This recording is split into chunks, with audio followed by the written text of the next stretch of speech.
రైతు భరోసా ఇంకా లేనట్లేనా? కాంగ్రెస్ ప్రభుత్వం రైతు భరోసాకు రామ్ రామ్ చెప్పిందా? ఇప్పుడు చూస్తే అట్లనే కనిపిస్తుంది. కాంగ్రెస్ ప్రభుత్వం అధికారంలోకి రావడానికి ఎన్నికలప్పుడు ఇచ్చినటువంటి హామీలలో చాలా మేజర్ హామీలలో ఇదొకటి. రైతులకి రుణమాఫీ, రైతు భరోసా రెండు కూడా.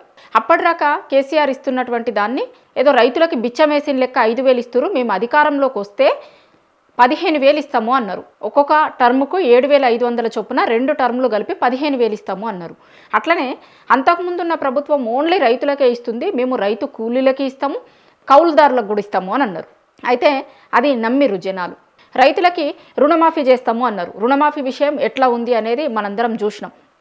నేనే స్వయంగా సీఎం రేవంత్ రెడ్డి గారి సొంత ఊరు కొండారెడ్డిపల్లెకి పోయి అక్కడ ఉన్నటువంటి రైతులందరికీ వచ్చిందా, రుణాలు మాఫ్ అయినాయా లేదా అనే దాని విషయంలో మేమే ఒక రిపోర్టింగ్ కోసమని ఆ ఊరికి పోయినాం. చాలామందికి కాలేదు అనేది వాళ్ళు చెప్తున్నారు.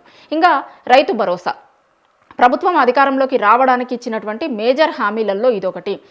ఎందుకంటే గతంలో ఉన్నటువంటి వాళ్ళు రైతులకు మాత్రమే ఇచ్చిరు, మేము కౌలు రైతులకు కూడా ఇస్తాం అనడంతో సహజంగానే ఊర్లలో ఉన్నటువంటి జనాలందరూ రైతులందరూ కూడా నమ్మిరు, కౌలు రైతులకు కూడా వస్తుంది కదా అనే దాంతో వాళ్ళందరూ కాంగ్రెస్ పార్టీకి ఓట్లు వేసిరు. వేసిన తర్వాత ఒక సంవత్సరం రకరకాల కారణాలు చెప్పి ఇవ్వలేదు.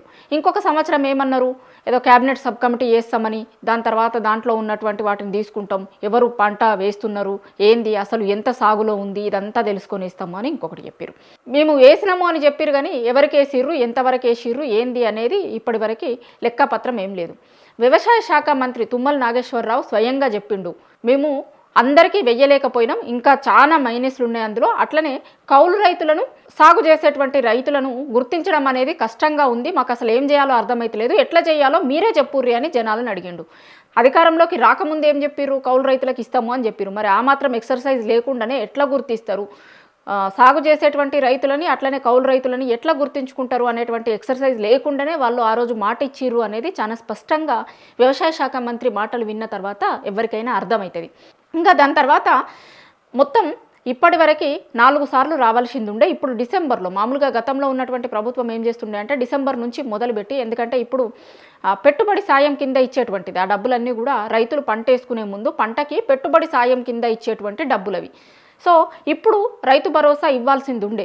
ఎప్పుడైనా సరే పెట్టుబడి రైతులు నారేసే ముందే దానికోసమని అయ్యే పనుల కోసమని రైతులకి పెట్టుబడి సాయం కింద ఇచ్చేటువంటివి. కాబట్టి ఎప్పుడు ఇవ్వాలి, ఇప్పుడు పొలం పనులు స్టార్ట్ అయ్యే ముందు ఇవ్వాలి. కానీ డిసెంబర్లో ఇవ్వాల్సినటువంటి రైతు భరోసా ఇంకా సప్పుడు లేదు. మొన్నరాకేమనుకున్నారు, సర్పంచ్ ఎన్నికల ముందు వేస్తారేమో అని చాలామంది ఆశగా ఎదురు చూసిరు. చాలా చర్చ కూడా జరిగింది, సర్పంచ్ ఎన్నికల కంటే ముందు రైతు భరోసా వేసి ఇక వాళ్ళు ఎన్నికలకు పోతారు అనే చర్చ కూడా జరిగింది. కానీ ఆ రోజు వాళ్ళు ఏం వెయ్యలేదు. ఇప్పటి వరకు కూడా అసలు రైతు భరోసా గురించి వేస్తాము అని, ఎంతమందికి వేస్తాము, ఏంది అసలు వెయ్యాలే, ఇది ఒక పథకం ఉంది అనే ముచ్చటనే మర్చిపోయారు. అసలు కనీసం చప్పుడు కూడా చేస్తలేదు ప్రభుత్వం. ఇప్పుడు మొదలు పెట్టాల్సింది ఉండే డిసెంబర్లో, డిసెంబర్ జనవరి నెలలనే ఈ డబ్బులు వెయ్యాలి రైతులకి. అట్లా వేస్తేనే వాళ్ళు రైతు కూలీలకి చేసుకోవడానికి పనికొస్తాయి, లేకపోతే మందు తెచ్చుకుంటానికో, పొలాలలో మందు జల్లుతారు కదా, ఆ మందు జల్లుటానికో, లేకపోతే వరి కోసము ఇంకా రకరకాల వాటి కోసమని ఉపయోగించుకునేటోళ్ళు. ఎందుకంటే పొలం వేసే ముందు, నాట్లు వేసే ముందు దానికి సంబంధించినటువంటి డబ్బుల కోసమని కదా చాలామంది రైతులు, ఊర్లలో ఉన్నటువంటి రైతులు పంట వేసుకునే ముందు దానికోసం చేసేటువంటి అప్పులే పంట చేతికి వచ్చిన తర్వాత వచ్చిన డబ్బులతోని ఆ అప్పులు తీర్చేటందుకే సరిపోతుంది అనేది అంతకుముందు ఉండే చాలా రోజుల నుంచి. సో రైతులు పంట వేయడం కోసమని అప్పులు చేయాల్సినటువంటి పరిస్థితి పక్కకు పోవాలని ఆ రోజు ప్రభుత్వాలు ఈ రైతు భరోసా పథకాన్ని తీసుకొని వచ్చినాయి. దాన్ని ఇప్పుడున్న ప్రభుత్వం ఏ మేరకు అమలు చేస్తుంది అంటే మనకి చూస్తున్నప్పుడు అర్థమవుతుంది. అసలు ఈ సంవత్సరం అసలు దాని గురించి మాట్లాడడం కూడా మాట్లాడతలేరు. అదొక పథకం ఉందని, లేకపోతే రైతులు పంటలు వేసుకోబోతున్నారు, వాళ్ళకి ఇవ్వాలి మనం చెప్పినటువంటి హామీ ప్రకారం. ఇప్పుడు 2 ఏళ్ల వరకు అయితే అసలు చాలా విషయాల మీద క్లారిటీ రాలేదు అని చెప్పారు. మరి ఇప్పుడు ఇంకా 2 ఏళ్ల తర్వాత కూడా ఈ పథకానికి సంబంధించింది ఎట్లా అమలు చేయాలి అనే దాని మీద ప్రభుత్వాలకి క్లారిటీ రాలేదా? కేవలం పండించిన పంటకి మాత్రమే ఇస్తాము అని చెప్పారు. పంటలు పండించేటువంటి వాళ్ళకి కూడా మొత్తం మందికి ఇచ్చిర్రా అంటే ఎవరికి ఇవ్వలేదు. గతంలో చూసినటువంటి లెక్కలు చూస్తే మనకు అర్థమవుతుంది. ఇంకొకటి, ఇప్పుడు యూరియా కోసం అని ఒక యాప్ తీసుకొస్తున్నాము అని చెప్పారు కదా, ఆ యూరియా యాప్లో ఏం చేయమంటున్నారంటే వాళ్ళు, మీకు ఎన్ని ఎకరాలు ఉంది, ఎన్ని ఎకరాలలో సాగు చేస్తారు అనేది కూడా మిమ్మల్ని ఇన్ఫర్మేషన్ తీసుకుంటుంది ప్రభుత్వం రైతుల దగ్గర నుంచి అని అంటున్నారు కదా. అట్లా రైతుల దగ్గర నుంచి ఇన్ఫర్మేషన్ తీసుకొని మీరు ఇస్తున్నప్పుడే ఇన్ఫర్మేషన్లో మీరు ఎన్ని ఎకరాలు సాగు చేస్తుర్రు అనేది ఉంటుంది కదా. ఇప్పుడు ఒక రైతు దగ్గర 10 ఎకరాలు ఉందనుకోండి, కానీ ఆ 10 ఎకరాలలో సాగు చేయకుండా ఒక 5 ఎకరాలు 6 ఎకరాలు సాగు చేసుకున్నారనుకోండి, రైతు భరోసా ఇచ్చేటప్పుడు వాళ్ళకు క్లారిటీ వస్తుంది అనే దానికి కూడా ఈ యూరియా కోసం తీసుకొచ్చే యాప్ని ఉపయోగించుకుంటున్నారు అనే చర్చ కూడా ఒకటి ఉంది. మామూలుగా గతంలో ఎట్లుంటుండే, ఎన్ని ఎకరాలు ఉంటే అన్ని ఎకరాలకి రైతు భరోసా వేసేటోళ్ళు, రైతు బంధు అప్పుడు వేసేటోళ్ళు. కానీ ఇప్పుడు ఏంది అంటే ఎన్ని ఎకరాలు సాగు చేస్తున్నారు, ఇప్పుడు యూరియా కోసం యాప్ చేస్తా అంటున్నారు కదా, దాంట్లో ఎన్ని ఎకరాలు ఉంది, ఎన్ని ఎకరాలు సాగు చేస్తున్నారు అని అన్నారు. సో ఒకవేళ 10 ఎకరాలు ఉన్నా కూడా 6 ఎకరాలు సాగు చేస్తే మీరు యాప్లో ఇచ్చేటప్పుడు ఇన్ఫర్మేషన్ మేము 6 ఎకరాలు సాగు చేస్తున్నాం అనేది ఇస్తారు కదా. సో 6 ఎకరాలకే ఇవ్వడానికి అవకాశం ఉంటుంది అని.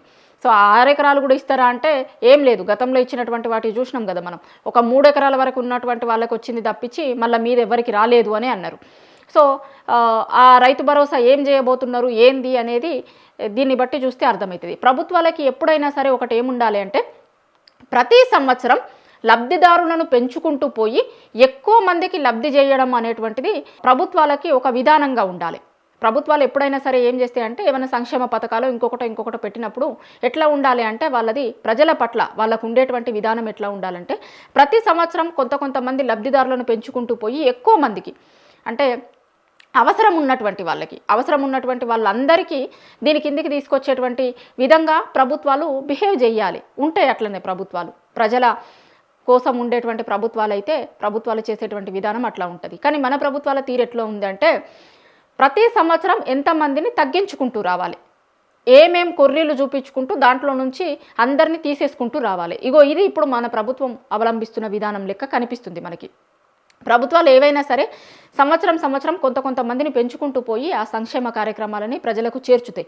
కానీ మన ప్రభుత్వం చేస్తున్న విధానాలు చూస్తున్నప్పుడు ప్రతి సంవత్సరం కొంతమందిని తగ్గించుకుంటూ వస్తుందే మన ప్రభుత్వాల విధానంగా చాలా స్పష్టంగా కాంగ్రెస్ అధికారంలోకి వచ్చిన రోజు నుంచి ఈ రోజు వరకు చేస్తున్నటువంటి పథకాల విషయంలో మనకి క్లారిటీగా అర్థమవుతుంది.